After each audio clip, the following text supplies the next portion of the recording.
پارہ نمبر 22 سورۃ الاحزاب۔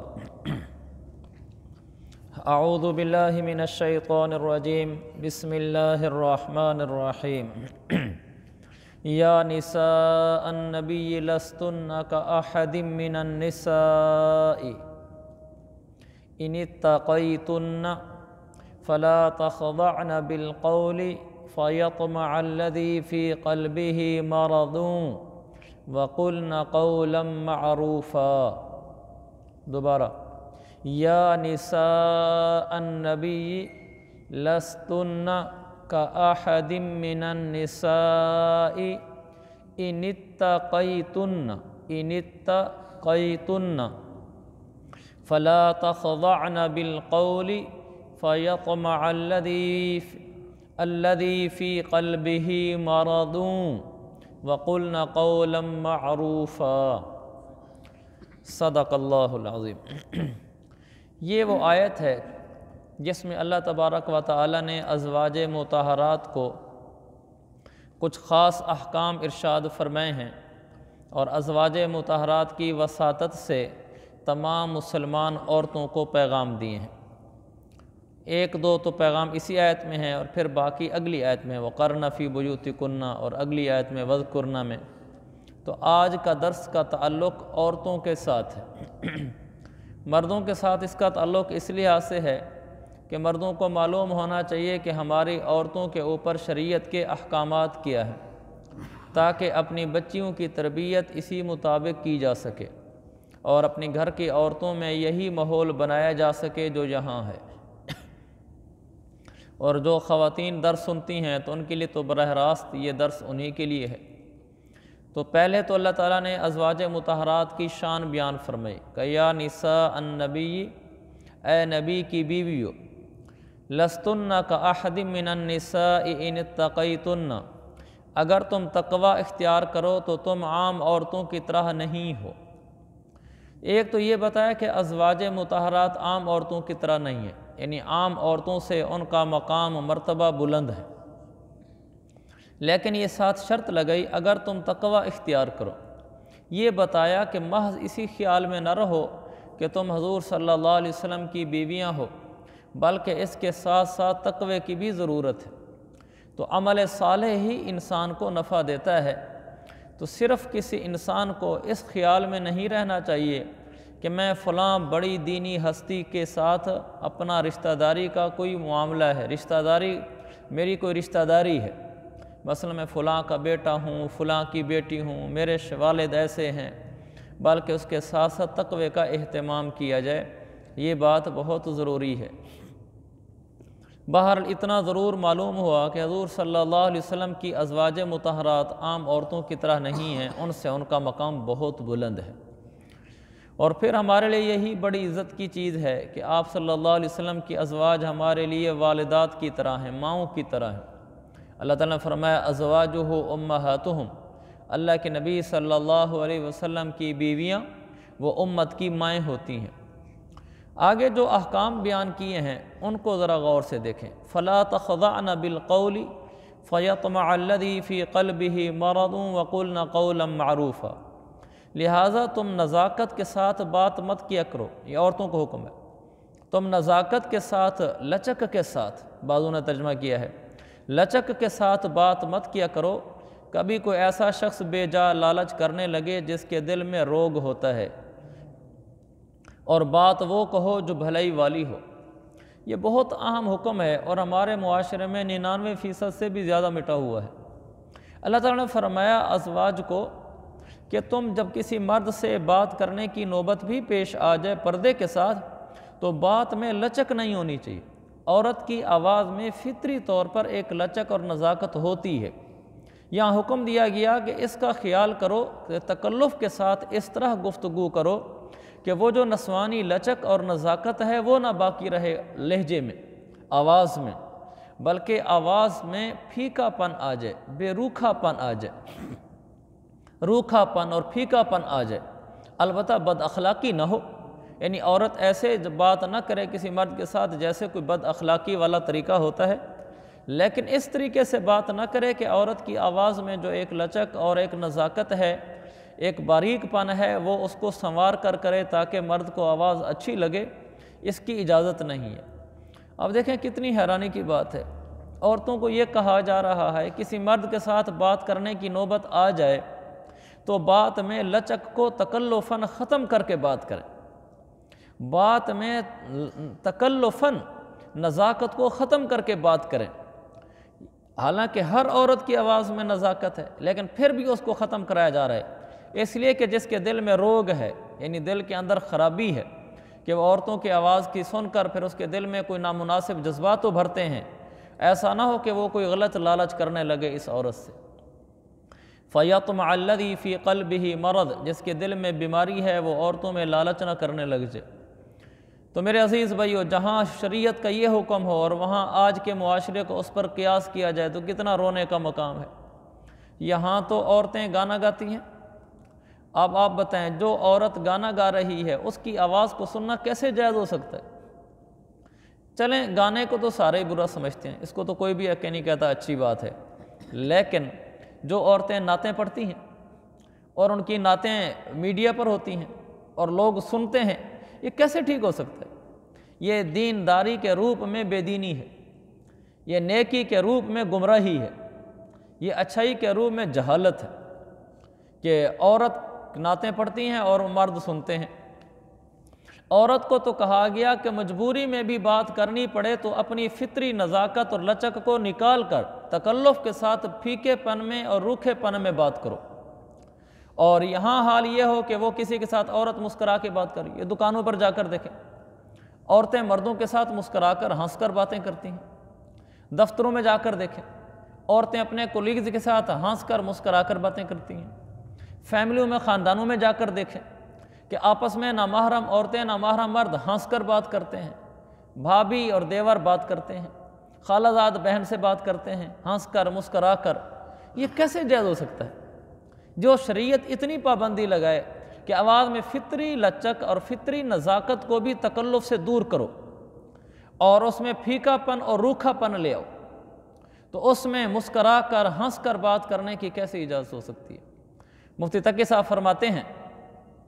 اس آیت نے خواتین کو غیر محرم مردوں سے بات کرنے کا یہ طریقہ بتایا ہے کہ اس میں جان بوجھ کر نزاکت اور کشش پیدا نہیں کرنی چاہیے، اور مفتی شفیع صاحب نے لکھا ہے کہ تکلف سے اس نزاکت کو ختم کرنا چاہیے، البتہ اپنی بات کسی بد اخلاقی کے بغیر پھیکے انداز میں کہہ دینی چاہیے، پھیکے انداز میں، روکھے انداز میں کہہ دینی چاہیے۔ یہاں سے وہ سارے اصول معلوم ہو گئے کہ جس سے آدمی کو اندازہ ہوتا ہے کہ مرد کا عورت کے ساتھ بات کرنا مجبوری کے درجے میں ہو بھی صحیح تو کیسا ہو۔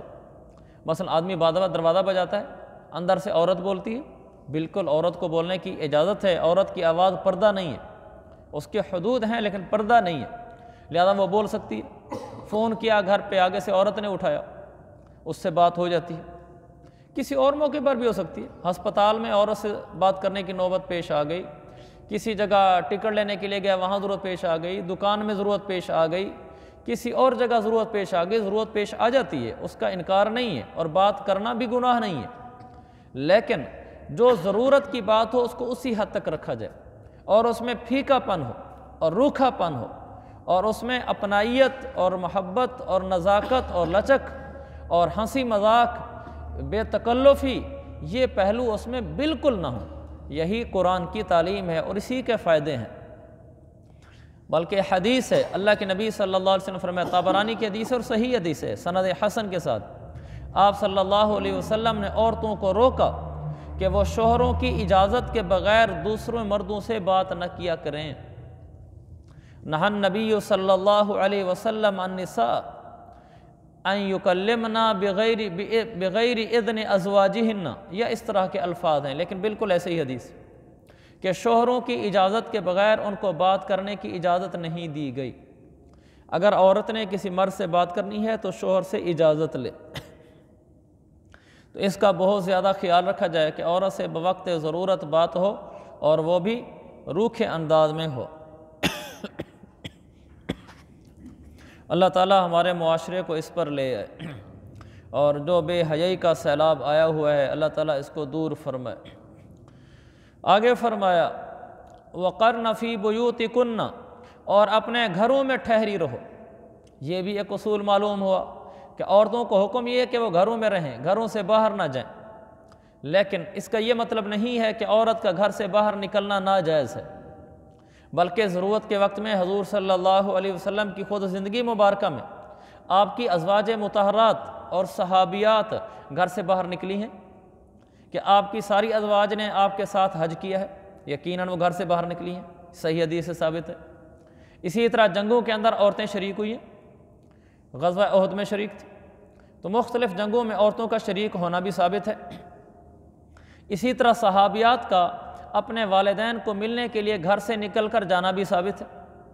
اور صحابیات کا گھر کے کام کاج کرنے کے لیے گھر سے باہر نکلنا بھی ثابت ہے۔ مدینہ منورہ میں گھر سے باہر نکلتی تھیں، گھوڑے کے لیے دانے لے آئیں، چارہ کاٹ کے لائیں، گھر میں مرد نہیں ہے اور کوئی کرنے والا نہیں ہے۔ صحابیات کا، ازواج مطہرات کا گھر سے باہر نکلنا ثابت ہے۔ لہذا یہ جو کہا ہے کہ اپنے گھروں میں ٹھہری رہو، اس کا مطلب یہ ہے کہ عورت کے لیے اصل حکم، اصل فریضہ تو یہی ہے کہ وہ گھر میں ٹھہرے، لیکن اگر اس کو کوئی واقعی دنیاوی ضرورت ہو یا کوئی دینی ضرورت ہو تو شرعی حدود کے ساتھ باہر بھی نکل سکتی ہے، باہر نکلنے میں اس کو گناہ نہیں ہوگا، لیکن شرعی حدود کا خیال رکھے۔ شرعی حدود کیا ہیں ان کو آگے بتایا جا رہا ہے۔ یہاں اتنا نقطہ بتایا جا رہا ہے کہ عورت گھر میں رہے، گھر کو سنبھالے۔ اللہ کے نبی صلی اللہ علیہ وسلم نے جب حضرت فاطمہ الزہرا کی شادی کر دی، آپ ان کے گھر تشریف لے گئے اور آپ نے حضرت علی کو بلایا، حضرت فاطمہ کو بلایا، دونوں کو بٹھا کر آپ نے سمجھایا۔ آپ نے فرمایا، علی، گھر کے باہر کے کام تمہارے ذمہ ہیں اور گھر کے اندر کے کام فاطمہ کے ذمہ ہیں۔ گھر کے کام عورت سنبھالے گی، باہر کے کام مرد سنبھالے گا۔ گھر میں برتن دھونا، چکی سے دانے پیسنا، اس زمانے میں حضرت فاطمہ پیستی بھی تھی، بال بچوں کو سنبھالنا، کھانا تیار کرنا، گھر کو سیٹ کر کے رکھنا، یہ عورت کا کام ہے، اور مرد کا کام ہے وہ گھر سے باہر رہے گا۔ لہذا معاشرتی زندگی کا حسن اسی سے آتا ہے کہ عورت اپنے گھر میں رہے۔ جتنی عورتوں نے بھی گھر چھوڑے ہیں اور وہ گھر سے باہر نکلی ہیں، چاہے شرعی حدود میں نکلی ہیں، مثلا کوئی ڈیوٹی کرنے جاتی ہے، کوئی پڑھنے جاتی ہے، کوئی جاب پہ جاتی ہے، انہوں نے گھر چھوڑے ہیں، گھر کی زندگی غیر متوازن ہو گئی ہے۔ میرے سامنے اس کی مثالیں موجود ہیں کہ دونوں میاں بیوی کمانے والے ہیں اور اچھا کمانے والے ہیں، گھر نہیں رہتے، میاں بھی نکل جاتا ہے، بیوی بھی نکل جاتی ہے، گھر کی زندگی کا حسن نہیں ہے۔ میں آپ کو 2-3 مثالیں دیتا ہوں۔ ایسے ہیں لوگ، یوں کرتے ہیں، گھر جاتے ہیں اور بچے کو باہر بیبی سینٹر میں چھوڑ جاتے ہیں۔ بیبی کیئر سینٹر بنے ہوتے ہیں بڑے شہروں میں، لاہور میں بھی ہے، کراچی میں بھی ہے، ہر بڑے شہر میں ہے۔ یعنی انہوں نے ادارے بنائے ہوئے ہیں جس میں آپ اپنا بچہ دے جائیں، کیونکہ میاں بیوی نے تو دونوں نے ڈیوٹی پہ جانا ہے، دونوں آفیسر ہیں، بچے کو وہاں دے جائیں کہ وہاں عورتیں رکھی ہوئی ہیں، وہ ان کو سارا کچھ کریں گی، ان کے پیشاب پخانا، ان کا فیڈر، ان کا نزلہ زکام کے وقت دوائی کھلانا، سارا کچھ وہ کریں گی۔ آپ جب واپسی شام کو آئیں گے ڈیوٹی سے تو اپنا بچہ واپس لیتے آئیں گے، اس نے پیمپر بھی بدلا ہوا ہوگا، کپڑے بھی بدلے ہوئے ہوں گے، آج کا فیڈر بھی اس نے پی لیا ہوگا۔ اور بعض لوگ اپنے گھروں میں ملازمیں رکھ دیتے ہیں، خالائیں رکھ لیتے ہیں، میاں بیوی دونوں ڈیوٹی پر اور گھر میں عورت رکھی ہوئی ہے، تو وہ آ کر کام کرتی ہے۔ جنہوں نے بھی یہ راستے اختیار کیے ہیں ان کی گھر کی زندگی متوازن نہیں رہی، اور آخر ان کو اس پہ پہنچنا پڑا اس نتیجے پر کہ یہ ٹھیک نہیں ہے۔ لہذا وہ جو بیبی کیئر سینٹر میں بچہ بھیجتے ہیں اس پر اطمینان نہیں ہے، اور جو گھر میں خالہ ہوتی ہے اس پر اطمینان نہیں ہے۔ ایسا بھی ہوا ہمارے ایک دوست کے ساتھ، وہ میرا درس بھی سنتے ہیں، تو وہ گھر میں دے جاتے تھے بچے، وہ خود ڈاکٹر ہیں، ان کی بیوی بھی ڈاکٹر ہے، ماشاءاللہ نیک صالح ہیں دونوں، میاں بیوی بہت نیک صالح آدمی ہیں۔ تو وہ گھر میں بچہ دے جاتے تھے، تو کچھ دنوں بعد ایک دن آئے تو بچے نے کہا نا مجھے بھوک لگی ہوئی ہے، تو ڈاکٹر صاحب کہتے ہیں کہ میں نے اس سے کہا کہ بیٹا ہم وہ گھر میں سیب نہیں دے گئے تھے؟ کہا خالہ نے ہمیں صرف ایک سیب دیا ہے، باقی خود کھا گئی ہے۔ اب ان کو کیا پتا بھی کتنے بچے کو کھلائیں، کتنے خود کھائیں، تو وہ ان کو خود محسوس ہوا کہ یہ گھر کا اس طرح ٹھیک نہیں چل رہا۔ اس طرح تو کئی مثالیں خیر میرے سامنے جو بعض میرے متعلقین کی بھی ہیں، جنہوں نے خود ہمیں بتایا کہ گھر کی زندگی کا حسن اسی میں ہے کہ بیوی گھر رہے، چاہے وہ آفیسر ہی کیوں نہ ہو، وہ گھر رہے، مرد باہر کمائے، مرد پیسہ کما کر لائے، عورت گھر بیٹھی رہے، گھر کا حسن اسی میں۔ آپ یہ دیکھیں کہ بچہ گھر میں ہے، بھلا خالہ کے پاس ہے، کام والی کے پاس ہے، ماں باپ دونوں گھر میں نہیں ہیں، بچے کو تو ماں کی محبت ملی نہیں ہے، اس نے تو ممتا نہیں دیکھی کہ ماں جو سینے سے لگاتی ہے، چومتی ہے، پیار کرتی ہے، لاڈ کرتی ہے، اس کے نخرے سہتی ہے، اس کی مشقتیں اٹھاتی ہے، اس سے بچے کے دل میں لاشعور میں ماں کی ایک غیر معمولی محبت آ جاتی ہے، حتیٰ کہ بچہ نافرمان بھی ہو نا، یعنی جیسے ہمارے زمانے میں بگڑا ہوا لڑکا سمجھ لے، لیکن ماں کے آگے جھک جاتا ہے، نمازیں بھی نہیں پڑھتا ہوگا لیکن ماں ماں کرتا ہوگا، اماں جی اماں جی، یہ فطری محبت آ جاتی ہے۔ اور جب میں ایسا کر دیتی ہیں تو بچوں کے دلوں سے محبت نکل جاتی ہے، پھر میاں بیوی کی ذاتی زندگی کا، باہمی زندگی کا حوصلہ نکل جاتا ہے کہ شوہر گھر میں آیا، بیوی نہیں ہے، ڈیوٹی پر گئی ہوئی، بیوی گھر میں آئی ہے، شوہر نہیں ہے، ڈیوٹی پر گیا ہوا، شوہر گھر میں آیا، اس کو ضرورت تھی کہ میرا کپڑے استری کر دو، میں تھکا ہوا ہوں، مجھے کمبل لا دو، خالہ کام پہ چلے گئی ہے، بیوی خود ڈیوٹی پر ہے، یہ تو کوئی زندگی نہیں ہے۔ آدمی عجیب سا وحشت سی محسوس کرتا ہے، یعنی ایسے لگتا ہے کہ جیسے کوئی ایک زندگی کا بندھن ہی نہ ہو، بلکہ دونوں آزاد ہو جاتے ہیں۔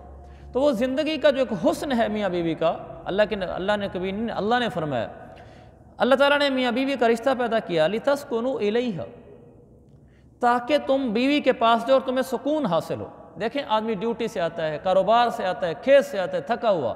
گھر میں آئے، بیوی نے کھانا تیار کر کے رکھا ہوا، گھر میں آئے، مرد جرابیں اتارے، جوتے اتارے، عورت اس کو اٹھا کے ایک طرف رکھ دے، کھانا اس کے لیے گرم کر کے لے کے آ جائے، تو آدمی کو فطری سکون محسوس ہو۔ گھر میں آتا ہے مرد، پریشان ہوتا ہے کاروباری لحاظ سے، کوئی رشتہ دار کی طرف سے بات آ گئی، بیوی بیٹھی ہوتی ہے، اسے شیئر کرتا ہے تو اس سے مسئلہ حل ہونا شروع ہو جاتا ہے، اس کو زندگی میں ایک سکھ سکون محسوس ہوتا ہے۔ بندہ گھر میں بیوی نہ ہو اور وہ خود شام کو ڈیوٹی سے آ رہی ہو، جب وہ آئی ہے وہ تھکی ہوئی ہے، اس نے اپنے جرابیں اتاری اور اپنا سویٹر اتارا، وہ تھک کے گری ہے، تھک کے گرا، یہ میرے سے تو کوئی زندگی نہیں ہے۔ لہذا میں ان سب اپنے دوستوں سے کہوں گا جن کی زندگی اس طریقے سے کہ میاں بیوی دونوں ہر وقت ڈیوٹی پر رہتے ہیں، اگر ان سے ہو سکے تو وہ اس کی کوشش کریں کہ عورت ڈیوٹی نہ کرے، عورت گھر میں رہے، اور اگر اس نے ڈیوٹی کرنی ہے تو پھر اس کا ضرور انتظام کریں کہ بہت محدود وقت کوئی ڈیوٹی کے لیے رکھیں، اور گھر میں ایک معتد بھی اچھا خاصا وقت دیں، اور مردوں کو بھی چاہیے جو ڈیوٹی کرتے ہیں کہ گھر میں وقت دیں۔ ایسا نہ ہو کہ مرد کے لیے ٹائم ہی نہیں ہے گھر وقت دینے کا، صبح گیا ڈیوٹی پر، رات کو 11 بجے آیا، 12 بجے آیا، صبح گیا کاروبار پر، رات کو آیا، پورا دن ایسے گزر گیا، نہ کوئی درمیان میں جمعہ ہے، نہ کوئی اتوار ہے، نہ کوئی ہفتہ ہے۔ کاروباری لوگ تو ایسے ہوتے ہیں، ان کا کوئی جمعہ ہفتہ اتوار نہیں ہوتا، پورا ہفتہ ہی بازار کھلتے ہیں، تو گھر میں بیٹھنے کا موقع ہی نہیں ملتا۔ یہ فطری زندگی کے خلاف ہے۔ زندگی کا حسن اس میں ہے قرن فی بیوتکن، کہ عورت گھر کو اپنا محور بنائے، عورت گھر کو اپنا مقر بنائے، مستقر بنائے، جائے قرار بنائے، ٹھہرنے کی جگہ بنائے، اس کو ضرورت پیش آئے تو وہ باہر چلی جائے اور شرعی حدود کے ساتھ جائے، اگر اس کو ضرورت پیش نہ آئے تو وہ بلا وجہ گھر سے باہر نہ نکلے۔ اسی میں گھر کا حسن ہے، اولاد کا ماں باپ کے ساتھ پیار اسی سے پیدا ہوتا ہے، میاں بیوی کا بھی آپس کا جوڑ اسی سے پیدا ہوتا ہے، اولاد کا والدین کے ساتھ، والدین کا اولاد کے ساتھ جوڑ اسی سے پیدا ہوتا ہے، اور اسی سے مرد کو گھر آ کر سکون ملتا ہے، زندگی میں سکھ اور سکون آتا ہے، اس لیے کہ یہ فطرت کے تقاضوں کے مطابق ہے۔ اور جب یہ اس سے آؤٹ ہو جاتا ہے انسان، فطرت کے تقاضوں کو جس زمانے میں جب بھی بائی پاس کیا گیا ہے، اس سے انسان کو سب سے پہلے سکون سے محرومی ملی ہے۔ تو یہ اس آیت نے ہمیں پیغام دیا ہے کہ اصل انسان کا، عورت کا اصل فریضہ یہ ہے کہ گھر اور خاندان کی تعمیر کرے۔ مفتی تقی صاحب فرماتے ہیں قرن فی بیوتکن، اس فقرے نے یہ عظیم اصول بیان فرمایا ہے، یہ عظیم اصول بیان فرمایا ہے کہ عورت کا اصل فریضہ گھر اور خاندان کی تعمیر ہے، اور ایسی سرگرمیاں جو اس مقصد میں خلل انداز ہوں، ایسی سرگرمیاں جو اس مقصد میں خلل انداز ہوں، اس کے اصل مقصد زندگی کے خلاف ہیں، اور ان سے معاشرے کا توازن بگڑ جاتا ہے۔ تو لہٰذا قرآن کی اس آیت کو سامنے رکھتے ہوئے قرن فی بیوتکن میں ہماری ماؤں بہنوں کو اس کی پوری کوشش کرنی چاہیے کہ حتی الامکان ہو سکے وہ گھروں میں رہیں، الا یہ کہ کسی کو کوئی شدید مجبوری ہو تو وہ علیحدہ ہے۔ اللہ تعالیٰ قرآن و حدیث پر عمل کرنے کی توفیق عطا فرمائے۔ آگے اب یہ بیان کریں گے کہ جب گھر سے باہر نکلیں بھی صحیح مجبوری کے تحت تو کن اصول کی رعایت کرتے ہوئے نکلیں، وہ اگلی آیت میں آ رہا ہے، انشاءاللہ اس کو اگلے درس میں بیان کریں گے۔